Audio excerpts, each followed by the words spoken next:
반갑습니다. 날씨가 점점 따뜻해지고 있네요. 누군가는 이 예뻐지는 세상만큼 우리가 웃을 수만은 없는 상황을 두고 그래서 잔인한 봄이라고 표현을 하기도 하더라고요. 어, 그래도 우리 가족들께서는 많이 웃고 좀 행복한 시간으로 매일매일의 일상을 좀 보내시면 좋겠다는 소망이 듭니다. 개인적으로 코로나19의 이 사태 속에서 성숙한 사회가 되는 것이 정말 중요한 일이구나 하는 것을 많이 느끼고 있고 우리 사회의 어떤 모습들 가운데 또 감사함도 느끼고 있습니다. 그러나 또 한편으로는 인간의 무력함과 한계를 명백하게 보고 있는 시간인 것 같기도 합니다. 인류가 역사를 통해서 대단한 것들을 쌓아 올렸고 위대한 일들을 이룬 것 같은데 이번 일을 겪으며 알게 되는 것은 우리가 정말 이 자연의 작은 변수에도 무너질 수 있는 존재들이구나 하는 것을 느끼고 있습니다.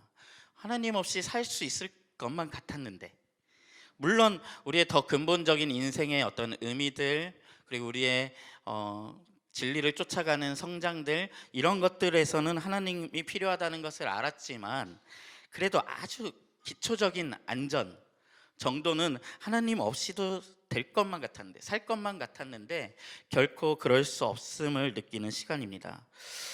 특별히 우리 공동체는 코로나19로 인한 혼란 속에서 대표 목사님과 관련된 또 안타까운 소식까지 접하면서 조금은 더 잔인한 봄을 실감하고 있습니다.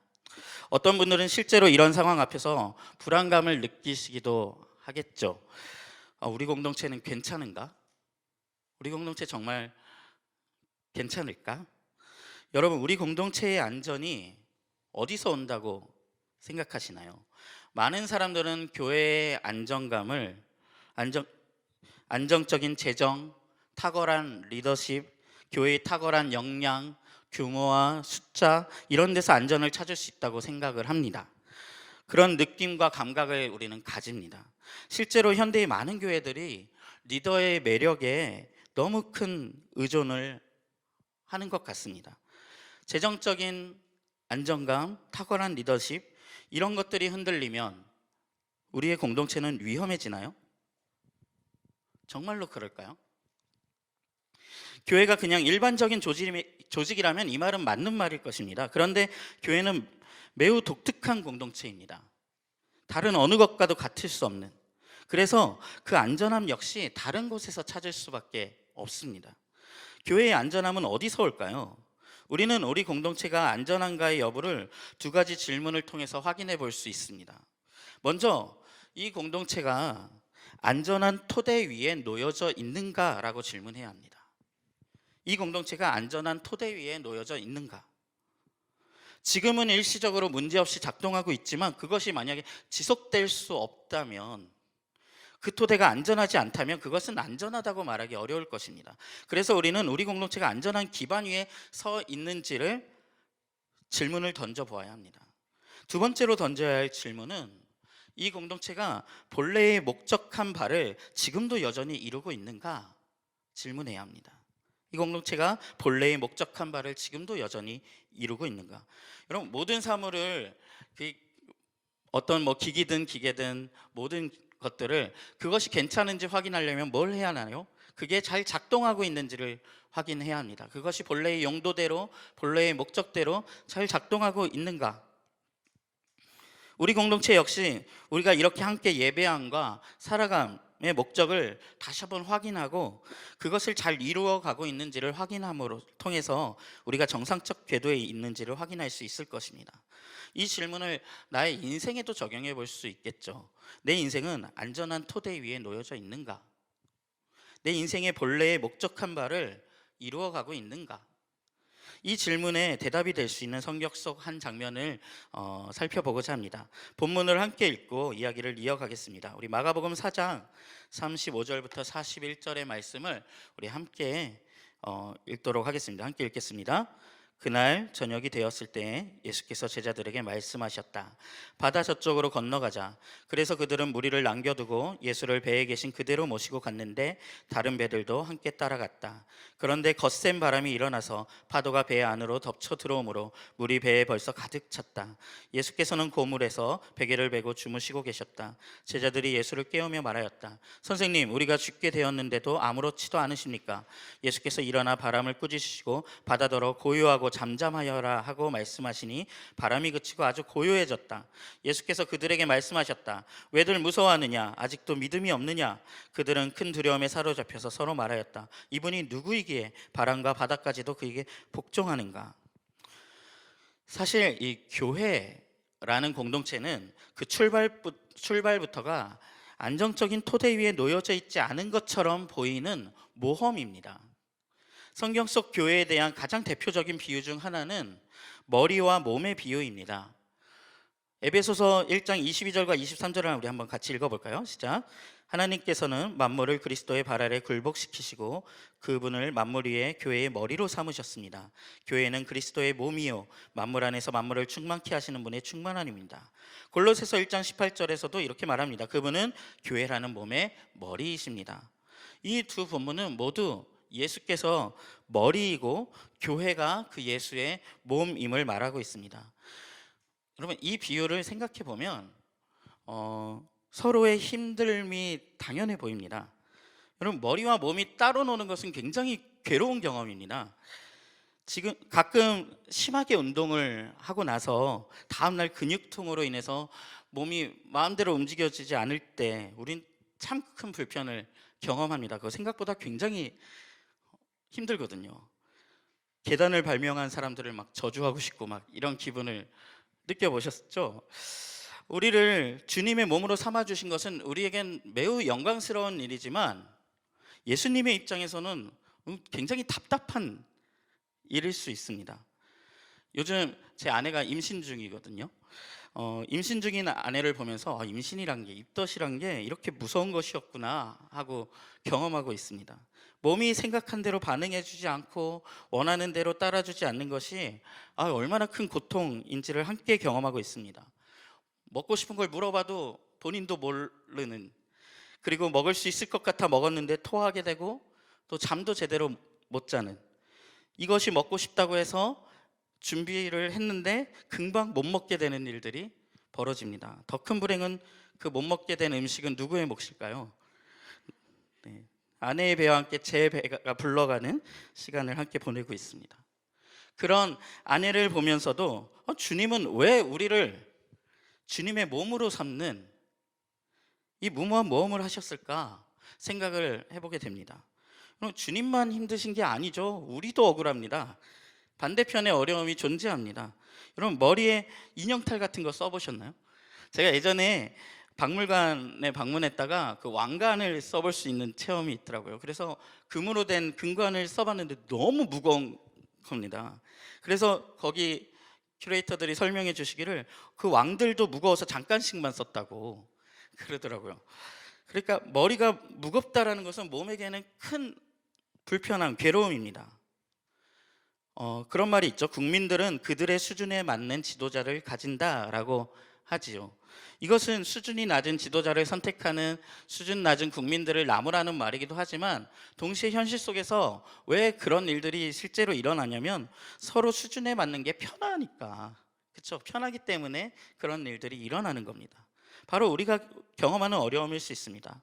마치 우리는 우리 수준에 맞지 않는 지도자께서 우리를 이끄시는 것처럼 느낄 때가 있는 겁니다.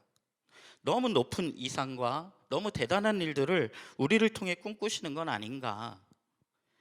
예수라는 탁월한 머리의 수준에 발맞추어서 자라가고 살아간다는 것이 우리와 같은 연약한 몸에게 무겁게 느껴지는 것은 어쩌면 자연스러운, 그냥 나타날 수밖에 없는 일일 수도 있습니다.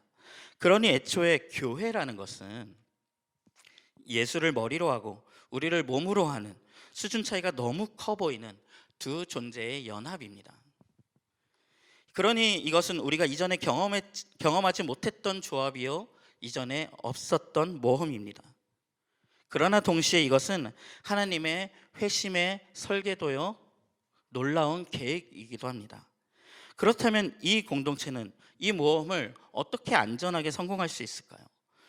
모든 모험에는 당연히 위기가 따릅니다. 함께 읽은 마가복음 4장의 이야기는 배를 타고 가시는 예수님과 그 따르는 제자들의 이야기를 통해서 모험하는 공동체가 위기를 만나는 법, 대하는 법에 대한 이야기를 들려줍니다. 예수님과 제자들은 배를 타고 어디론가 이동하던 중이었습니다. 그런데 풍랑을 만나게 됩니다. 이것이 이 사건에서 가장 먼저 보이는 상황입니다. 그 풍랑이 얼마나 센지 곧 죽을 것만 같았습니다. 생각해 보십시오. 이 배에 탄 예수님의 제자들의 공동체 중에 상당수는 노련한 어부들이었습니다.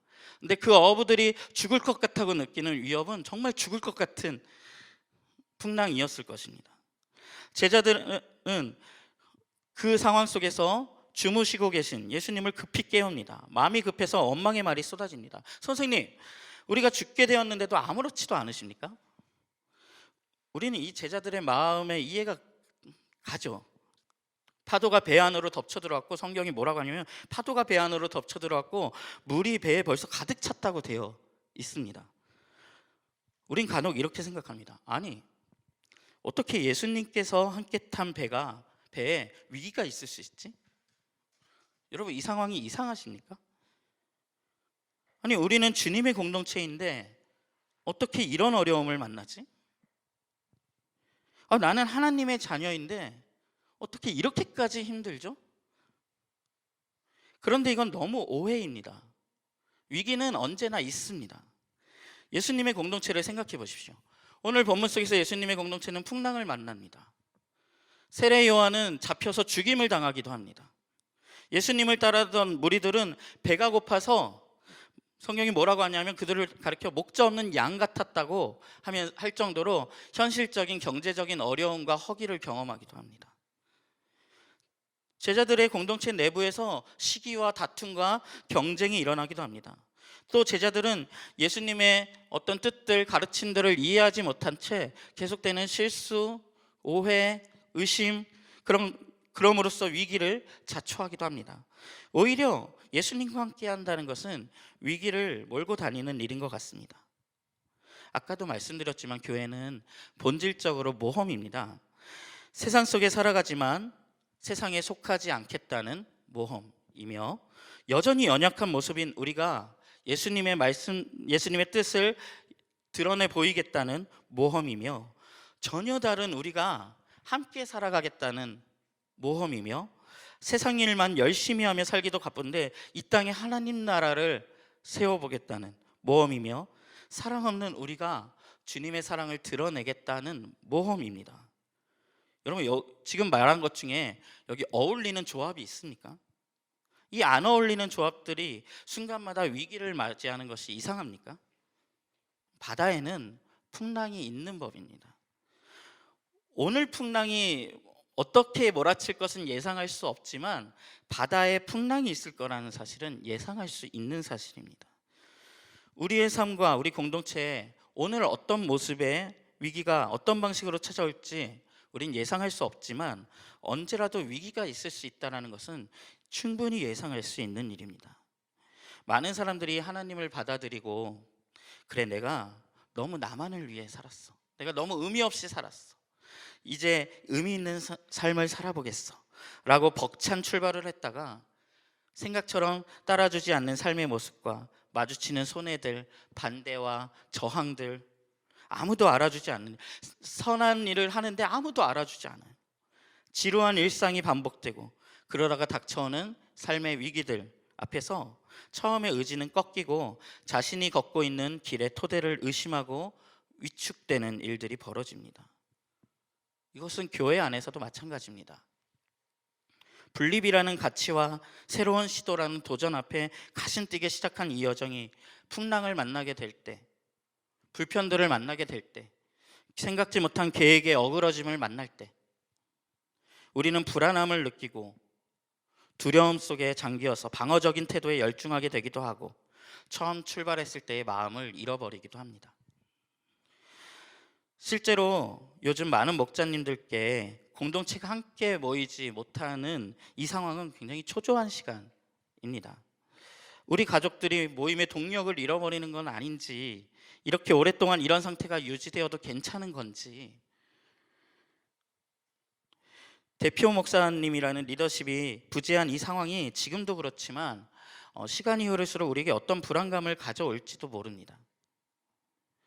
우리 각자에게 있을 어떤 상황들이 시시각각 우리에게 풍랑이 되어서 우리를 덮칩니다.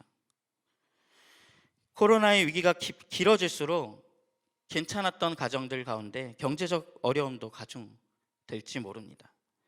그것은 분명히 우리에게 큰 위협으로 배에 차오르는 물처럼 감각적으로 우리를 옥죄어 옵니다. 그런데 여러분, 이것이 삶의 본질의 한 측면입니다. 바다에 풍랑이 없을 것이라고 말하는 것은 거짓말입니다. 공동체를 세워가는데 이러저러한 일들이 발생하는 것도, 그리스도인으로서 세상 가운데 이중 정체성을 가지고 살아가는데 해결하기 어려운 지점들이 생기는 것도, 내가 손 쓸 수 없는 예상치 못한 문제들이 불시에 발생하는 것도 사실 우리 삶의 일부입니다. 게다가 우리는 남들이 하지 않는 선한 시도를 하다가 어려움을 만나기도 하죠. 지금 제자들도 그렇죠. 주님을 따라가다가 이 풍랑을 만난 것입니다. 선한 의도로 함께 살기를 추진하는데 어려움을 겪게 되기도 하고, 가정교회 안에서 좋은 의도로 한 일들이 오해를 사기도 하고, 우선 우리에게 중요한 것은 그건 역시 우리의 삶의 일부임을 인정하는 것입니다. 바이러스가 사람을 괴롭힌다라는 것은 이미 많은 전문가들이 예견했던 일이고, 어쩌면 앞으로 우리가 또 마주하게 될 상황입니다. 공동체가 여러 요인의 변수들을 만나는 것, 죄송하지만 앞으로도 있을 일입니다. 주님을 따라 나선다는 것은 그 위기를 기꺼이 마주하고 주님과 함께 넘어가는 모험을 하겠다는 선언입니다. 우리는 이미 알고 있었습니다. 사실 그 길은 인내와 견딤의 연속이고 일상의 이어짐인데다가 가끔은 풍랑까지 만나는 바닷길이라는 사실을 우리는 알고 이 길을 걷고 있습니다. 하나님 나라를 이루고 교회를 세우며 공동체를 이루어 간다는 것은 언제나 어려움도 함께하는 일이라는 것을, 그리고 우리는 그 모험에 함께 하겠노라고 나선 사람들입니다. 그런데 문제는 이런 어려움들 속에서 우리의 안전함을 어떻게 확인할 수 있느냐는 것입니다. 이런 위기 속에서 우리가 안전한 토대 위에 서 있다고 말할 수 있는 걸까? 예수님께서 일어나 바람과 바다를 꾸짖자 바다가 잠잠해집니다. 그리고 예수께서 제자들을 향해 책망을 닮은 질문을 던지십니다. 왜들 무서워하느냐? 아직도 믿음이 없느냐? 자, 이 책망이 무엇을 가리키고 있는지 잘 살펴보시기 바랍니다. 예수께서는 왜 너희가 바람을 잠재우지 못하느냐? 라든지, 그걸 왜 나한테 묻느냐? 라든지, 이런 것들로 제자들을 나무라지 않으십니다.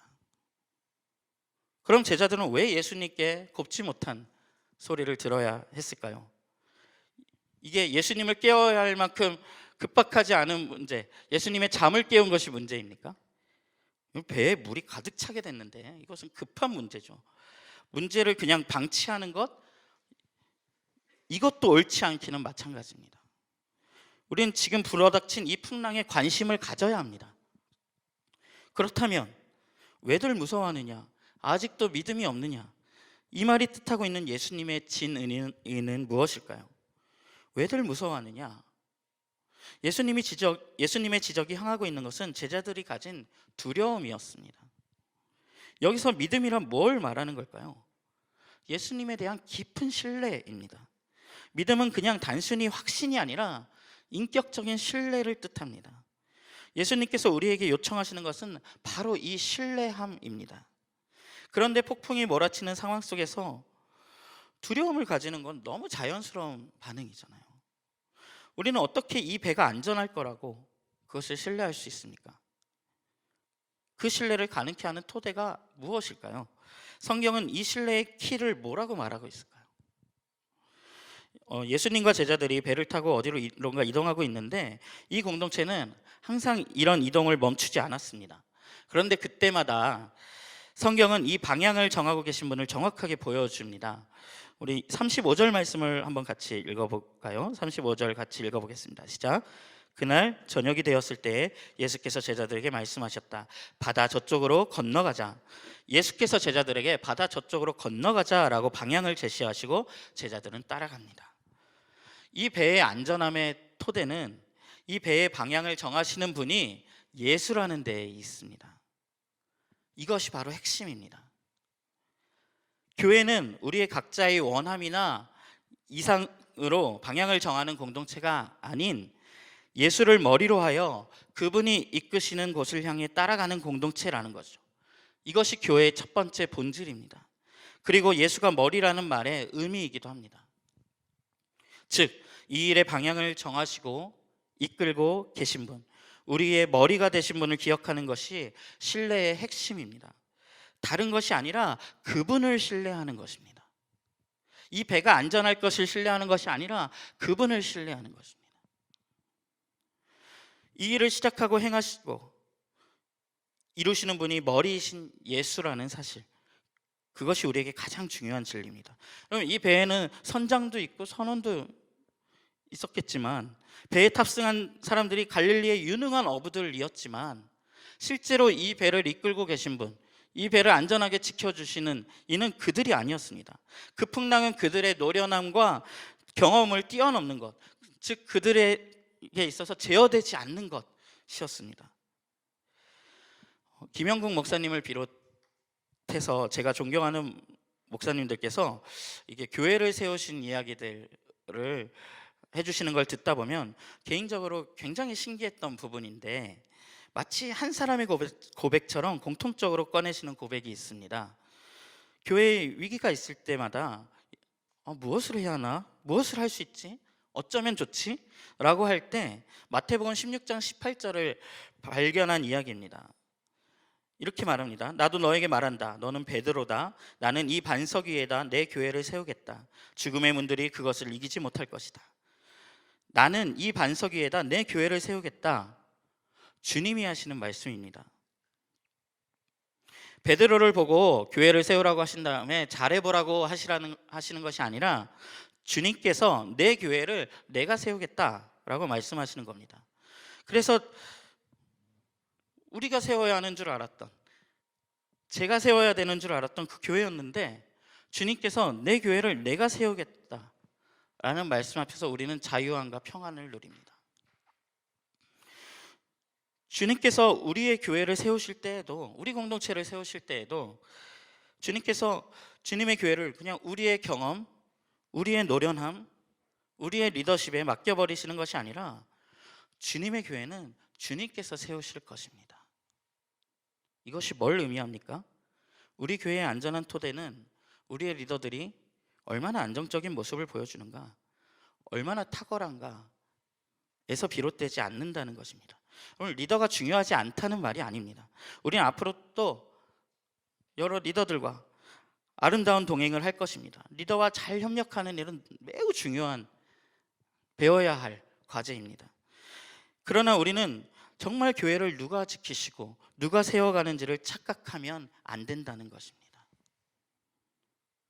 그분이 이 교회의 머리이시기 때문입니다. 교회의 방향을 정하시는 분이 주님이시라는 사실, 바로 이 진리를 우리는 신뢰해야 합니다.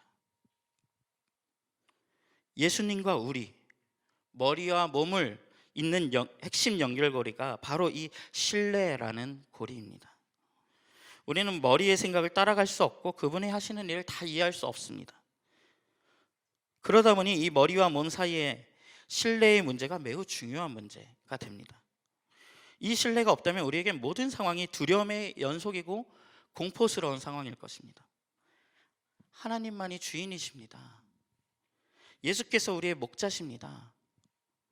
우리는 성령님께 순종합니다. 이 고백이 없다면 그 공동체, 그것은 교회라고 부를 수 없습니다.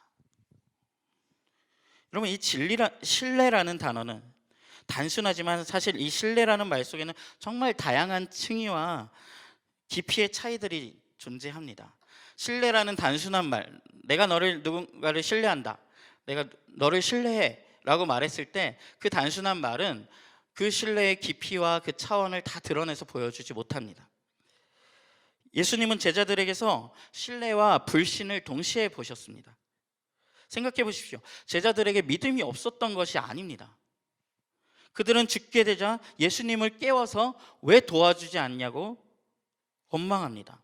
즉 예수님은 도우실 수 있는 분이라는 신뢰가 있었습니다. 그들은 풍랑 앞에서 예수님을 깨우며 당연히 하실 수 있는 일이니 해결해 달라고 말할 만큼 예수님을 신뢰했습니다. 그럼에도 불구하고 당장 물이 차오르는 감각을 느끼며 예수님께 원망의 말을 쏟아내야 할 만큼 풍랑을 무서워했고 그만큼 불신했습니다. 예수님께서는 제자들이 그보다는 더 예수님을 신뢰해야 한다고 생각하셨습니다. 그렇다면 우리는 어떻게 더 예수님을 신뢰할 수 있게 될까요? 그러면서 성경은 하나님과 인간, 하나님과 교회의 신뢰관계를 성경 전반에 걸쳐서 다루고 있습니다. 성경은 결코 하나님을 논증하는 방식으로 우리 하나님을 소개하지 않습니다. 신뢰란 논증으로 쌓이는 것이 아님을 성경은 말합니다. 도리어 성경은 하나님께서 인간들과 우리들과 어떻게 함께 하셨는지를 말해줍니다. 그분이 얼마나 신실하시며 믿을 만한 분인지를 말해줍니다. 우리와 함께하기 위해 어떤 대가를 치르셨는지를 보여줍니다. 즉 신뢰의 비결, 하나님께서 보시는 신뢰의 비결은 함께함에 있습니다. 제자들은 예수님과 함께했던 시간만큼 예수님을 신뢰했습니다. 제자들이 풍랑을 맞아서 예수님께 도움을 청할 때 그들의 반응은 불완전했지만 적어도 예수가 해결책을 가지고 있다는 것을 알았습니다. 오랫동안 함께함으로써 생긴 신뢰입니다. 그런데 제자들의 불신 역시 아직 예수님의 죽으심과 다시 사짐을 경험하지 못한 만큼 그들에게 불신이 남아 있었습니다. 예수님의 능력이 어디까지인지, 예수님의 사랑이 어떤 대가를 치를 수 있는 데까지 그 대가 치름을 아직 목격하지 못한 자들이 가진 불신, 그것을 온전히 보지 못했기 때문에 생긴 불신입니다. 그러면 여기 계신 우리 이 예배를 함께 드리고 계신 우리 모두도 각자 주님과의 신뢰의 깊이가 모두 다를 것입니다. 그리고 또 우리의 총합이 만들어내는 우리 교회가 주님을 신뢰하는 크기, 그것도 저도 너무 궁금하고 참 흥미로운 주제입니다. 결국 신뢰, 함께함을 통해 만들어지는 신뢰는 하루아침에 생기는 것이 아님을 알 수 있습니다. 주님과 함께하는 이 오늘이라는 시간 속에서 우리는 신뢰를 배워갑니다. 당연한 이야기지만 이 시간이란 그저 흘러가는 시간만큼 반드시 비례하는 것이 아닙니다. 밀도도 무게도 다 다를 수 있습니다. 그런 의미에서 위기는 공동체와 우리의 삶에 있어서 늘 부정적인 의미만을 가지지 않습니다. 신뢰라는 렌즈를 통해서 보게 되면 공동체의 위기는 때로는 도리어 유익합니다.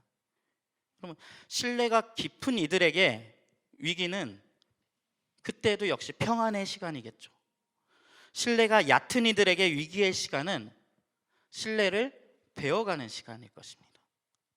오히려 이 풍랑은 신뢰가 얕았던 이들에게 예수가 누구신지를 드러내는 계기가 됩니다. 하나님을 신뢰한다는 것은 이 하나님의 활동하심, 이걸 누군가는 창조의 연속이라고 말하는데요, 이것을 믿는 것입니다. 토마스 아퀴나스라는 신학자는 이렇게 말합니다. 창조란 만물이 어떻게 시작되었는지를 다루는 이론이 아니라 창조란 만물을 하나님과의 관계 안에서 바라보는 방식입니다.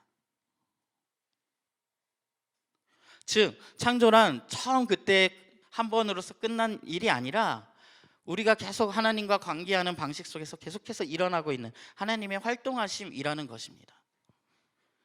성공의 주교이자 신약학자인 로안 윌리엄스는 이렇게 말합니다. 하나님은 옛날에 시계 하나를 만들어 놓고 그것을 던져놓고 그것이 잘 가나 지켜보신 분이 아니라 하나님의 활동하심이란 오히려 전구에 불이 들어오게 하는 전기와 같다고 말을 합니다. 끊임없이 공급하심으로 함께하고 있는, 빛을 낼 수 있도록 끊임없이 하나님께서 우리와 함께 활동하고 계시다라는 의미입니다. 그래서 하나님은 지금도 여전히 우리의 살아감 속에서 왕성하게 활동하고 계십니다.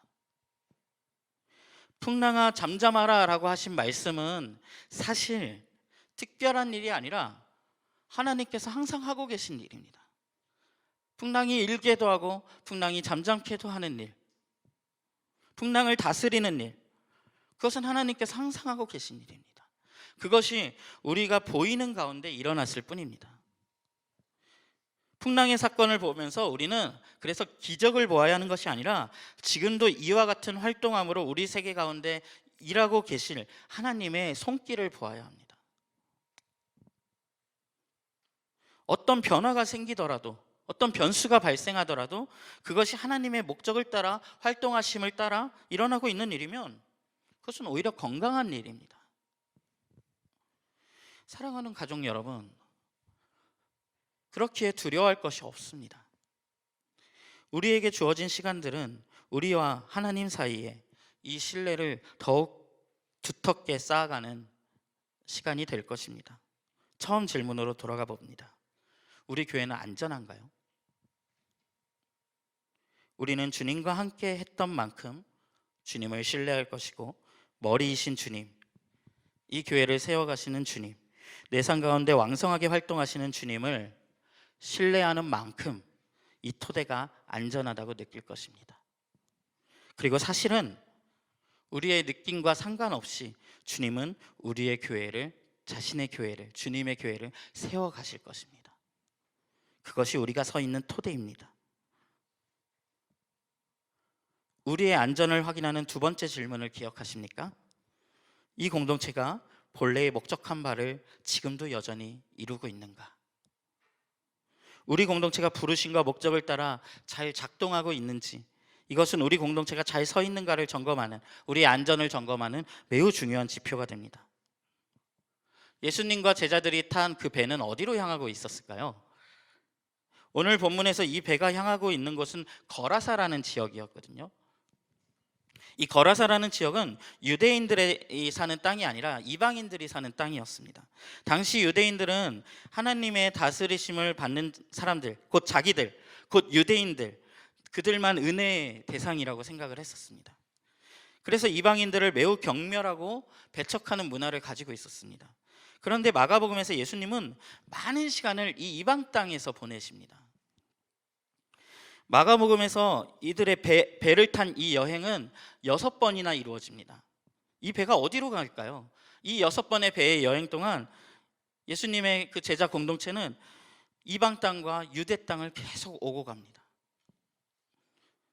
재밌는 건 유대 땅과 이방 땅에서 기적을 일으키시는 순서도 아주 공평하게 양쪽에서 다 기적을 일으킵니다. 왜 오병이어를 일으키신 주님이 왜 또 따로 4,000명을 먹이시지? 하나는 유대 땅에서, 하나는 이방 땅에서 이렇게 공평하게 이루십니다. 여러분 잘 살펴보시면 예수님의 기적이 남자와 여자에게도 굉장히 공평하게 일어나는 것을 살펴볼 수 있습니다. 즉 예수님과 제자들의 공동체는 이 단절된 두 땅을 하나님 나라라는 하나의 나라로 연결시키고자 했던 것을 알 수 있습니다. 그래서 거라사 땅, 그 이방 땅으로 가서 사람을 만납니다. 근데 예수님이 만나신 이의 특징이 우리의 시선을 끕니다. 아무도 상대해 주지 않는 귀신 들린 사람, 그리고 이방 사람, 그리고 단 한 사람, 그 한 사람을 만나기 위해 이 배를 바다를 건너서 이동하고 있는 겁니다. 이것이 예수님이 하시는 일의 전부였습니다. 하나님의 대상이 은혜가 없다고 생각했던 이방 사람을 만나는 것, 그 중에서도 모두가 외면하고 버린 더러운 사람을 만나는 것, 그리고 무려 제자들을 모두 데리고 배를 타고 건너가서 고작 한 사람을 만나서 귀신을 쫓아주는 것, 이것은 엄청난 낭비라고도 볼 수 있는 일이었습니다. 그런데 예수님은 언제나 그 한 사람을 온 세상보다 크게 여기셨습니다. 우리가 쫓아야 할 예수의 길이 여기에 있습니다. 그런데 거라사에서 일어난 이 이야기 속에 한 가지 재미있는 면이 숨어 있습니다. 거라사에서 만난 이 사람 안에 들어있던 귀신의 이름이 군대였습니다. 근데 이 군대라고 번역된 단어는 본래 원어로 레기온이라는 단어인데, 이 레기온이란 로마 군대의 편성 중에서 군단을 뜻하는 6천 명의 병사들이 속한 군단을 뜻하는 말이 바로 레기온이었습니다. 그래서 예수님께서 나타나셔 이 레기온이라는 귀신들을 쫓아버리고 있는 거죠. 이게 뭘 말하는 걸까? 여러분, 이 마가복음을 읽고 있던 초대 공동체라고 할 수 있는 이 성경을 누군가 읽고 있었던 거거든요. 초대교회에서. 이 마가 공동체가 이 책을 읽고 있던 때는 로마의 식민지 지배가 계속 이어지고 있던 때였습니다. 이때 로마에 대한 이야기를 함부로 쓰는 것은 너무 위험한 일이죠. 그렇다 보니까 이런 방법으로 로마를 이기시고 온 세상을 회복하실 주님을 이런 방식으로 지금 고백하고 있는 겁니다. 마가 공동체는 그런 예수를 고백하고 따랐을 공동체입니다. 그러니까 한 사람을 사랑하고 동시에 온 세상을 회복하는 이 사역에 그들은 자신들이 참여하고 있다고 믿었습니다. 이것이 교회가 해야 할 일입니다. 교회가 본래의 목적대로 작동하고 있다면 참여해야 할, 그 손을 뻗어서 함께하고 있어야 할 일이 여기에 있습니다. 그런 의미에서 우리가 이번에 코로나19로 인한 돕기에 큰 힘이 모아진 것을 보면서 큰 감사와 안도와 기쁨을 느낍니다. 우리가 정말 교회됨을 잘 이루어가고 있구나. 주보 칼럼에도 실리고 광고에도 나왔지만 코로나 특별 헌금으로 3천여만 원, 그리고 코로나 바나바 헌금으로 2,500만 원 가량, 합쳐서 5,500 정도 되는 금액이 우리의 사랑으로 표현된 점이 너무 감사하더라고요. 참 고향되는 일입니다. 단지 이 금액의 크고 작음을 떠나서 마치 이방 땅으로도 향하고 유대 땅으로도 향했던 예수님과 제자들의 배처럼 안으로 바나바 기금 헌금을 통해서 우리의 어려운 공동체의 가족들을 돌보고 돕고, 밖으로는 여러 교회들과 이웃들을 돕는 일에 우리의 손과 마음이 향하고 있다는 것, 이것은 우리가 교회로서 제대로 작동하고 있다는 너무나 감사한 사인입니다. 우리 공동체가 매우 건강하며 잘 작동하고 있다는, 이것만큼 우리 공동체의 안전을 드러내주는 지표가 얼마나 있겠습니까? 이 배가 향하고 있는 것은 또 거라사 땅만이 아니었습니다. 예수님은 이 일들 속에서 늘 자신과 함께하고 있는 제자들이 하나님 나라의 일들에 참여하며 배우고 성장하고 깨닫기를 기대하십니다. 그래서 이 여행에 또 다른 목적지가 있다면 바로 그 제자들이었습니다. 주님의 공동체가 그 가족이자 제자인 우리가 성장하고 자라가는 것은 매우 중요한 교회의 본질적인 부르심입니다. 이것이 교회가 제대로 작동되어야 하는 또 하나의 기능입니다. 왜들 무서워하느냐? 아직도 믿음이 없느냐? 라고 아직도 모자란 그 신뢰를 지적하시는 부분은 제자들의 성장을 기대하시는 목소리이기도 합니다. 제자들의 신뢰가, 그 믿음이 충분치 않음을 지적하신 예수님은, 여러분, 제자들이 어디까지 예수님을 신뢰하기를 기대하시고 계신 걸까요? 주님은 우리의 믿음이, 우리의 신뢰가 어디까지 성장하길 기대하실까요? 에베소서 4장 13절은 이렇게 말합니다. 그리하여 우리 모두가 하나님의 아들을 믿는 일과 아는 일에 하나가 되고 온전한 사람이 되어서 그리스도의 충만하심의 경지에까지 다다르게 됩니다. 어디까지? 그리스도의 충만하심의 경지에까지. 헉소리가 나오는 이야기죠. 무슨 뜻입니까? 예수님 정도의 수준까지 성장하면 좋겠다라는 것입니다.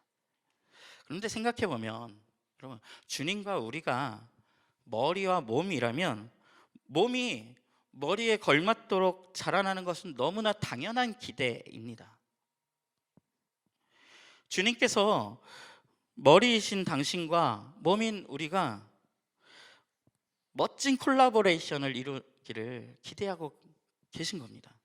이건 주님 편에서의 우리를 향한 꿈이시겠죠. 예수께서는 제자들을 자꾸만 예수님이 계셔야 할 자리, 예수님이 서셔야 할 자리에 자꾸 대신해서 세우십니다. 자신이 없는 때에 그들이 작은 예수가 되어서 그 사역을 계속 감당할 수 있도록, 자신의 몸으로서 작동할 수 있도록 계속 그걸 연습시키십니다. 제자들은 계속 실패하지만 예수님은 그 일을 또 포기하지 않으시고 이어가십니다. 그들은 십자가와 부활에 그들의 십자가를 지고 그들의 부활로서 참여하면서 이 땅의 작은 예수들로서 예수를 대신해야 할 사람들이었습니다. 그리고 자라난 그들이 한 몸을 이루어 손잡기를 원하십니다. 머리이신 그분을 신뢰하게 될수록 그 한 몸 된 사실도 점점 더 선명해지게 됩니다. 하나의 머리 안에서 그들이 성장함에 따라 우리가 한 몸임을 깨닫게 되고 한 몸을 이루어가는 겁니다. 그래서 우리 교회가 제대로 작동하고 있어야 하는 한 부분은 우리가 자라가며 서로가 서로에게 작은 예수로 서주며 우리가 예수를 닮아가며 머리와 몸이 신뢰관계를 맺은 것처럼 우리가 서로 신뢰관계로 이어지며 한 몸으로서 서로를 지켜주어야 합니다. 우리가 누군가에게 예수가 되어서 서로를 지켜주어야 합니다. 신뢰로 묶여진 공동체에게 위기란 오히려 더 깊은 신뢰로 들어가는 문이 되기도 합니다. 요즘 여러 가지 가정교회들이 일상적이지 않은 상황 속에서 다양한 에피소드들, 여러 일들을 경험하는 이야기들이 들려옵니다. 그 중에 한 가정교회는 한 가교에서 이 남편인 형제가 이번 코로나19와 관련된 너무 중요한 의료진이어서 계속해서 집을 떠나 있을 수밖에 없는 지금 상황이 이어지고 있습니다. 그런데 그것은 그 의사인 형제 한 명이 힘든 일이 아니라 사실은 온 가족, 엄마와 아이들, 온 가족이 감당해야 하는 부담인 거죠. 실제로 이 가족은 혹시 간혹 집에 들르는 아빠를 통해 옮겨온 바이러스가 자신들을 통해 또 옮겨질까 봐 외출도 막 자제하고 있는 등 여러 가지를 감내하고 있음을 들었습니다. 기간이 길어질수록 이 아버지의 부재가, 남편의 부재가 부담이 되고 어려울 수밖에 없는 상황에서 이 가정교회 목자님 가정 온 가족이 이 집을 방문하기 시작했습니다. 그래서 목자님 표현에 따르면 두 집이 지금 잠만 따로 잘 뿐 같이 살고 있다고, 동거하고 있다고 하더라고요. 그래서 두 집의 아이들을 다 함께 케어하면서 지금 홈스쿨도 진행하고 있고 이런 일들을 지금 함께 하고 있습니다. 그러니까 서로의 짐을 나눠지기로 한 것입니다. 목자님은 이걸 우리가 의사인 형제를 최전방으로 보냈으니 가정은 우리 가정교회가 든든히 지키겠다, 지켜줄 거라고 각오를 얘기하시더라고요. 그 얘기를 들으면서 너무 뭉클했습니다. 그래, 이게 우리의 힘이지. 이게 교회고 이게 가정교회지. 이게 예수를 따라 성장하고 있는, 예수를 닮아가고 있는 모습이지. 내가 사회에 나가 있어도 우리 가정을 우리 가정교회가 지켜주고, 가정교회에 어려움이 있을 때 다른 가정교회와 교회가 우리 가정교회를 지켜주고, 우리 교회에 어려움이 있을 때 반대로 이 가정교회들이 교회를 지켜주며 그 교회됨을 지켜가고 교회를 세워가는. 요즘 자꾸 뜬금없이 제 톡으로 이렇게 사진들이 가끔 날라오거든요. 열어보면 여러 명의 얼굴만 잔뜩 나와 있는 사진이 도착해 있습니다. 화상 채팅하고 있는, 이렇게 모였다는 거죠. 그래서 그걸 보고 목사님 우리가 이렇게 모였으니 안심하세요 라는 메시지입니다. 그 중에는 이제 디지털 기기에 익숙하지 않으셔서 공부해 가면서 막 애써서 가족들 얼굴을 보겠다고 화상 채팅을 시도하시는 이야기들도 들려옵니다. 그 애씀이 얼마나 아름다운지 모릅니다. 지난주부터 우리 다음 세대에서 영상 예배를 만들어서 배포했더니 우리 아이들이 오랜만에 만나는 전도사님들 모습에 너무 기뻐하면서 정말 열심히 예배를 드리더라고요. 그중 일부의 사진이 오늘 아까 예배 시작할 때 나왔던 더함 스케치에 잠시 등장했던 사진들입니다. 그래서 요즘 더욱 느낍니다. 우린 정말 세상과 다른 연결을 가지고 살아가는구나. 세상은 더욱 단절되는 시기에 우리는 더욱 연결되고 있구나. 예수를 머리로 하여 한 몸으로 연결된 우리의 연결은 정말 특별하구나. 풍랑이 올 때 제자들이 자라나고 예수를 더욱 신뢰하고 그분이 누구신지 알게 되었던 것처럼 우리도 우리에게 닥친 풍랑들 속에서 더 깊은 신뢰로 나아가겠구나. 우리가 주님이 정말 누구신지, 주님을 주님이시라고 더 고백하게 되겠구나. 기대가 됩니다. 풍랑이 잠잠해지고 바다가 고요해졌습니다. 이때 성경은 재미있는 기록을 남깁니다. 41절에 그들은 큰 두려움에 사로잡혀서 라고 기록하고 있습니다. 풍랑도 잠잠해졌고 바다도 고요해졌는데 두려움이 다 사라졌는데 그들은 오히려 큰 두려움에 사로잡혔다는 것입니다. 이 세상의 어떤 문제보다도 크신 주님이 그들의 시선에 들어온 것입니다. 큰 경외감이 그들을 사로잡았습니다. 지금 우리의 상황은 코로나19로 인해 사회적인 불안은 물론 개인적인 불안과 이 미디어 예배도 언제까지 이어질지 가늠이 어려운 상황입니다. 또 우리 공동체는 리더의 부재라는 현실 속에서 한동안은 걸어가야 합니다. 또 우리 개인의 삶들 속에서도 여러 풍랑들이 공존할 것입니다. 이때 우리가 너무 상기되거나 격양되거나 염려하기보다 너무 많은 생각과 너무 많은 말들을 하기보다는 이 풍랑 속에서도 평안히 주무실 수 있는 주님의 곁에서 우리도 평화를 누리는 시간이 되길 원합니다. 풍랑보다 크신 주님을 바라보면서 그 앞에 잠잠히 머무는 시간이 되기를 소망해 봅니다. 이 기간에 우리 공동체의 기도의 자리들과 예배의 자리들이 더 많이 풍성해지고 채워지는 기간이 되었으면 좋겠습니다. 여러분, 기도를 할 때 주어지는 잠잠함을 경험해 보셨습니까? 침묵을 하기 때문에 잠잠한 것이 아닙니다. 처음 기도의 자리에 나가면 나의 감정, 나의 이슈, 나의 염려들이 먼저 나를 시끄럽게 채우고 있다가 그 기도를 하면서 서서히 그것들이 잦아듭니다. 시간이 지나면 고요해지고 그제서야 주님의 존재하심이 보이기 시작하고 그 마음이 선명해지고 주님과 가까워지는 것을 경험하게 됩니다. 이 기간이 우리의 다음을 주님의 뜻 안에서 준비하고 기대하며 잠잠한 가운데로 걸어가는 시간이면 좋겠습니다. 그래서 함께함을, 이 신뢰의 근간이 되는 이 함께함을 더 깊이 경험하는 시간이 되기를 기대합니다. 이 기간이 길어질 때, 이 기간이 길어질 수도 있지만 이것이 우리를 견디게 하는 힘이 될 것입니다. 마가복음 4장의 풍랑 이야기는 다음과 같이 마무리됩니다. 우리 마가복음 4장 41절을 마지막으로 한번 읽어볼까요? 시작. 그들은 큰 두려움에 사로잡혀서 서로 말하였다. 이분이 누구이기에 바람과 바다까지도 그에게 복종하는가?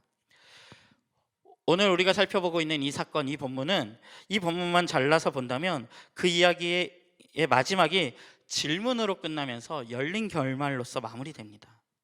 마치 그 질문이 우리에게 던져지는 것처럼. 이것은 실제로 마가복음에서 자주 사용되는 서술법인데요, 마가복음이라는 책 전체의 마지막도 그렇게 끝이 납니다. 열린 결말로 놔둠으로써 우리에게 그 대답을 묻고 있는 겁니다. 그가 누구이기에? 여러분, 우리는 이 교회라는 모험, 이 모험을 끝까지 안전하게 걸어갈 수 있을까요? 아마도 그럴 것입니다. 머리 대신 주님과 그분을 신뢰하는 여러분이 계시기 때문입니다. 여러분의 대답으로 이 모험의 나머지 이야기를 채워주십시오. 여러분, 이 질문이 묻고 있는 바, 우리 공동체와 나의 삶을 이끌어 가시는 그 주님은 여러분에게 누구십니까? 여러분은 그분을 신뢰하십니까? 그분과 함께하길 원하십니까? 우리가 이 질문에 우리의 신뢰를 담아 대답하면서 교회됨을 멋지게 이루어 가기를, 머리를 닮은 멋진 몸이 되기를, 서로를 지켜주는 한몸된 우리가 되기를 간절히 소망합니다. 우리 시간 1분간 침묵하도록 하겠습니다.